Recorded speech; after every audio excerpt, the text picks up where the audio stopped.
Good morning. Fresnel's diffraction due to a circular disk. किसी वृत्ताकार चकती के कारण फ्रेनेल का विवर्तन, ये हमारा आज का टॉपिक है जो कि फिजिक्स थर्ड के सेकेंड यूनिट का है। अब तक हमने फ्रेनेल अर्ध आवर्ती कटिबंधों के बारे में पढ़ा। अनंत दूरी पर जब बिंब है तब, यानी समतल तरंगाग्र के लिए, और दूसरा परिमित दूरी के लिए। अब हम इसके कुछ अनुप्रयोग पढ़ते हैं। पहला ये आपके सामने है, एक परिमित दूरी पर S बिंब बिंदु है जहाँ से प्रकाश तरंग आ रही है और तरंगाग्र गोलीय है, W डैश दिखा रखा है। एक उसके सामने चकती रख दी गई है AB। चकती AB के कारण प्रकाश, जो कि हम जानते हैं कि एक ऋजु रेखीय संचरण करता है, तो हम बीच में अगर रख दें चकती तो कैसा पर्दे पर पैटर्न मिलना चाहिए देखते हैं।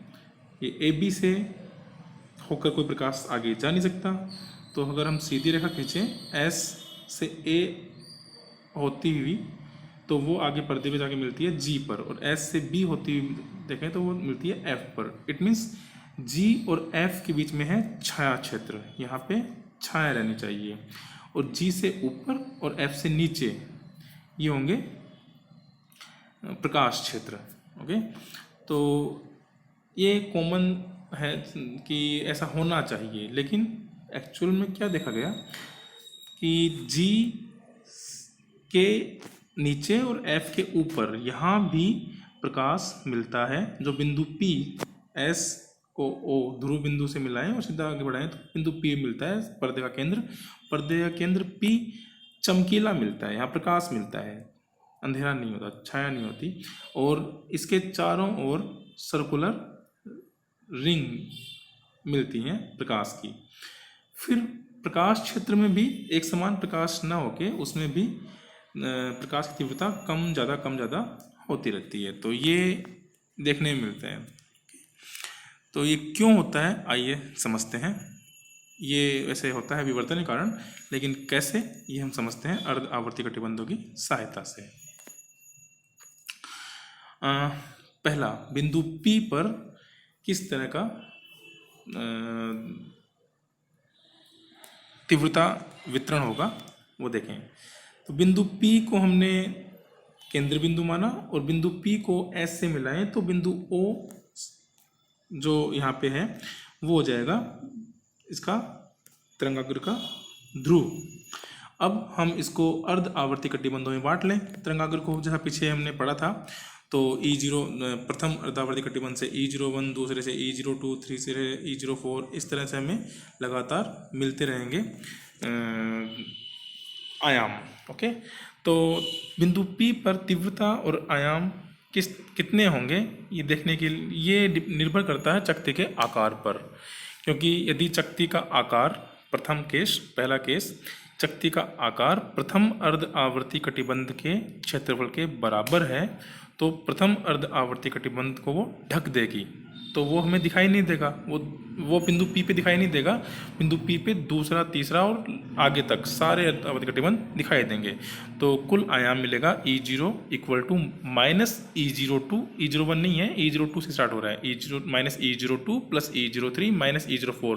ये प्लस माइनस हमने पीछे पढ़ा था, इनकी जो पोलरिटी है वो ऑपोजिट होती है। जो लगातार क्रमागत दो कटिबंध हैं उनसे मिलने वाली जो तरंगे हैं वो एक दूसरे के विपरीत कला में होती हैं, इसलिए एक पॉजिटिव दूसरा नेगेटिव। हमने विषम संख्या वाले को पॉजिटिव माना था और सम संख्या वाले को नेगेटिव। तो minus E02 plus E03 minus E04।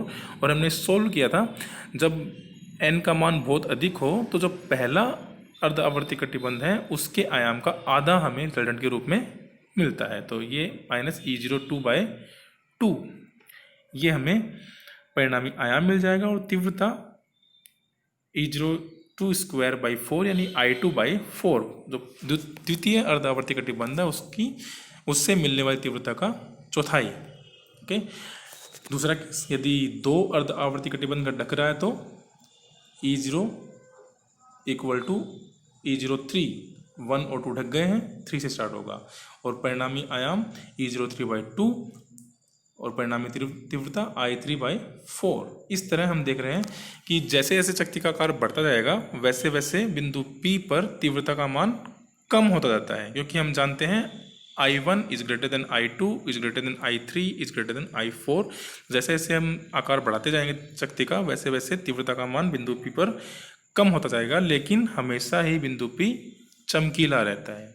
Okay, अब हम बात करें छाया क्षेत्र में बिंदु P के अलावा जो बिंदु हैं, जो अनाक्षीय बिंदु हैं, उनकी।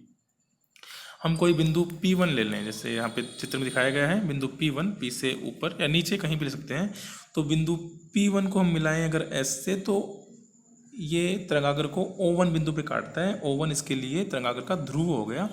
और O1 से ऊपर वाला हिस्सा WO1 ये आधा तरंगाग्र है, और O1 W' ये दूसरा आधा तरंगाग्र है। लेकिन AO1 ढका हुआ है, तो WA ऊपर वाला भाग और BW' ये नीचे वाला भाग, ये दो भाग इसमें दिखाई दे रहे हैं। इनके प्रभाव से बिंदु P पर आपको तरंगाग्र की प्रकाश की तीव्रता प्राप्त होती है। तो WA भाग जो है वो हम इस तरह मान सकते हैं कि बिंदु A पर कोई प्रकाश स्रोत रखा है, ऐसे BW' भाग है वो बिंदु B पर कोई प्रकाश स्रोत रखा है। तो P1 पर बिंदु A और बिंदु B से दो प्रकाश तरंगें आती हैं और उनमें व्यतिकरण होता है, और उनमें व्यतिकरण के जो परिणामी आयाम है वो वहाँ पे मिल जाता है। और व्यतिकरण का हम जानते हैं आयाम निर्भर करता है उनमें पथांतर पर। तो BP1 एक प्रकाश तरंग का पथ है, AP1 दूसरे का पथ है, उनका पथांतर BP1 माइनस AP1। यदि लैम्डा का अर्ध पूर्णांक गुणांक हुआ, यानी λ/2, 3 λ/2 सो ऑन, तब तो वो होगा अदीप्त बिंदु। और यदि वो लैम्डा इंटीजर गुणांक हुआ लैम्डा का, 2 λ/2, 4 λ/2, 2n λ/2, तो वो होगा चमकीला बिंदु। इस तरह बिंदु P1 अदीप्त प्रदीप्त इस बात पर निर्भर करता है कि BP1 माइनस AP1 λ/2 है का गुणांक है या लैम्डा का गुणांक है, पूर्णांक गुणांक है। ओके, तो इस तरह बिंदु P1 जो डिस्टेंस है वो उस बिंदु P के चारों तरफ समान दूरी पर समान पथांतर मिलने वाला है, इसलिए उस बिंदु P के चारों तरफ एक समान तीव्रता वाला वृत्त मिल जाता है। यदि बिंदु P चमकीला है तो चमकीली वलय बन जाती है, यदि बिंदु P अदीप्त है तो एक अदीप्त काली वलय बन जाती है। इस तरह बिंदु P के चारों ओर चमकीली काली वलय छाया क्षेत्र में बन जाती हैं। अब हम बात करें प्रकाश क्षेत्र में। प्रकाश क्षेत्र में बिंदु P2 जैसे हम लें, ये दिखाया गया है डायरेक्ट चित्र में। प्रकाश क्षेत्र में बिंदु P2 को S से मिलाएं तो O2 उस तरंगाग्र का ध्रुव होगा, WO2 आधा भाग हो गया और O2W' दूसरा आधा भाग हो गया। तो अब हम बिंदु P2 पर अगर आयाम ज्ञात करें तो वो 3 भागों का कारण मिल रहा है। एक तो WO2 जो ऊपर वाला आधा भाग है, एक O2A जो कि चकती से ऊपर और O2 के नीचे वाला भाग है, और एक BW'। 3 भाग के कारण वहाँ पे आयाम मिलता है। हालांकि BW' उन दोनों भागों की तुलना में बहुत दूरी पे रह गया, इसलिए उसका प्रभाव नगण्य मान के हम छोड़ सकते हैं। तो 2 भाग मुख्य रूप से इसमें प्रभावी होंगे, एक तो WO2 जो कि तरंगाग्र का आधा भाग है, दूसरा O2A जो कि तरंगाग्र के ध्रुव और चकती के ऊपरी बिंदु ऊपरी सिरे A के बीच का भाग है। ओके, अब WO2 इसके कारण आयाम तो फिक्स रहेगा, क्योंकि ये तो तरंगाग्र का आधा भाग है। पूरी तरंगाग्र के कारण हमें मिलता है E01/2 आयाम, इसलिए आधे तरंगाग्र के कारण मिलेगा E0/4। ये हमने पीछे पढ़ा है अर्धावर्ती कटिबंध से मिलने वाला जो आयाम है वहाँ पे। तो पूरी तरंगाग्र के कारण मिलता है E01/2, इसलिए आधे कारण मिल जाएगा E01/4। 4। ओके, अब जो O2A है उससे मिलने वाला आयाम वेरी करेगा, डिपेंड करेगा कि P2 पॉइंट कहाँ पे है। यदि P2 पॉइंट बिंदु P से अधिक दूरी पे है, दूरी बढ़ाते जाएं तो O2A भाग भी बड़ा होता जाता है। अगर P की तरफ ले जाएं तो O2A भाग छोटा होता जाता है।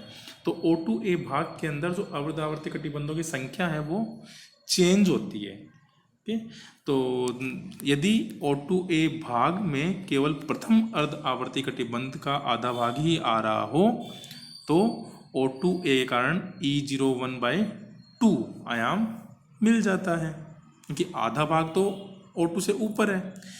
तो यदि O2A के बीच में प्रथम अर्ध आवर्ती कटिबंध का आधा भाग आ रहा हो तो E01/2 आयाम उसके कारण, और E01/4 W O2 के कारण। इन दोनों को अगर ऐड करें तो P2 पर कुल आयाम होगा E01/4 प्लस E01/2 यानी 3E01/4। ओके, और तीव्रता इसको स्क्वायर कर दें तो 9/16 I1। ये है जब केवल प्रथम अर्धावर्ती कटिबंध आ रहा हो। यदि हम P2 को P से और दूर ले जाएं तो क्या होगा, 2 अर्धावर्ती कटिबंध निकलने लग जाएंगे। उस केस में जो O2A भाग है उसके कारण आयाम मिलेगा E01/2 माइनस E02/2। ओके, 2 दिख रहे हैं तो दोनों का प्रभाव आएगा। तो इस केस में टोटल हो जाएगा E01/4 plus E01 minus E02/2, और सोल्व करें तो 3E01/4 माइनस E02/2। तो यहाँ पे हम देखें, पीछे हमें मिल रहा था E3E01/4, यहाँ उसमें से घट रहा है माइनस E02/2। तो आयाम का मान काफ़ी कम हो गया, तीव्रता का मान भी इसी के अनुसार कम हो जाएगा। इस तरह अगर हम आगे बढ़ेंगे तो तीव्रता कम हो जाती है। हम यदि और आगे और दूर ले जाएं P2 को P से तो क्या होगा, 3 भाग दिखेंगे। 3 भाग दिखेंगे तो हमें आयाम मिलेगा O2A भाग के कारण E01 minus E02 plus E03/2। तो इसमें E03/2 ऐड हो जाएगा। ओके, तो E03/2 ऐड हो गया मतलब आयाम बढ़ गया, आयाम बढ़ गया मतलब तीव्रता भी बढ़ गई। तो इस तरह एकांतर क्रम में जैसे जैसे आगे बढ़ेंगे, एक बार आयाम बढ़ा, फिर घटा, फिर बढ़ा, फिर घटा, फिर बढ़ा, इस तरह आयाम भी प्रकाश क्षेत्र में प्रकाश की तीव्रता भी चेंज होती है, उसमें भी असमान तीव्रता की वलय मिलती हैं। ओके, अगर हम इस पूरे मैथमेटिक्स को एक ग्राफ से समझना चाहें तो वो कुछ इस तरह होगा। बिंदु P सेंटर पॉइंट है जहाँ पे अधिकतम तीव्रता, चमकीला बिंदु मिल गया। अब बिंदु P से दूर जाएं, चाहे वो ऊपर जाएं चाहे नीचे जाएं, दोनों तरफ बिंदु P से दूरी पे जाएं तो धीरे धीरे तीव्रता घटती जाएगी और जीरो हो जाएगी, फिर बढ़ेगी, फिर मैक्सिमम हो जाएगी, फिर घटेगी, फिर जीरो हो जाएगी। इस तरह एकांतर क्रम में वो चमकीली काली बलें मिलेंगी। यदि और आगे जाएं तो F और G के बाहर प्रकाश क्षेत्र में पहले तीव्रता अधिक, फिर न्यूनतम जीरो, फिर वापस अधिक, फिर न्यूनतम, फिर अधिक, फिर न्यूनतम। लेकिन जैसे जैसे आगे बढ़ते जाते हैं प्रकाश छाया क्षेत्र से थोड़ा अधिक दूरी पर जाएंगे तो एक समान प्रकाश आपको मिलने लग जाता है। ठीक है, तो ये है एक चकती के द्वारा फ्रेनेल डिफ्रैक्शन, फ्रेनेल विवर्तन।